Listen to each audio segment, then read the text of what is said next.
one-liner. Most common cause of limp in a child.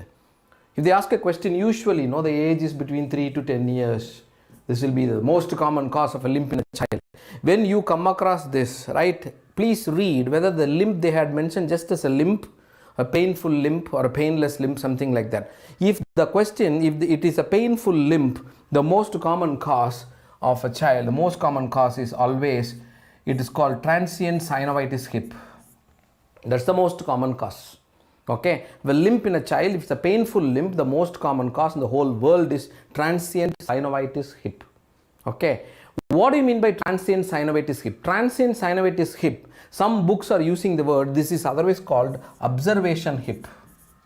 This is otherwise called observation hip. Okay, observation hip. See, transient synovitis hip, actually no book says clear cut this is the cause. But most of the book says that very commonly in our practice also, dear friends, this is very commonly associated with upper respiratory tract infection.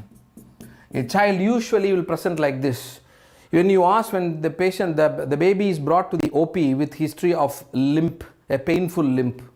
When you ask history, they will say 10 days back, 2 weeks back, he had an URI. That's the only thing. The closest possible differential diagnosis for transient synovitis hip is septic arthritis. Septic arthritis. Okay, septic arthritis. This is the closest possible differential diagnosis for transient synovitis hip.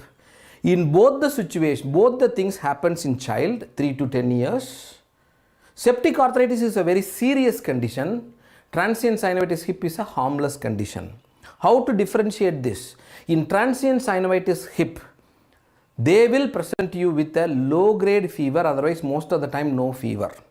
Whereas if it is septic arthritis, they will present you with a high grade fever. Point number 1.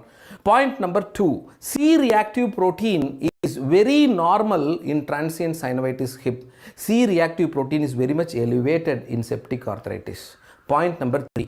ESR, erythrocyte sedimentation rate, normal in transient synovitis hip.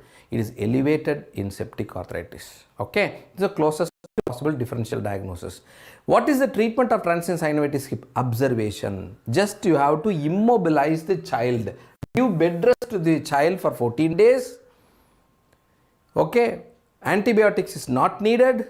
Give a, if at all, needs a non-steroidal anti-inflammatory drug, a Brufen, that's all.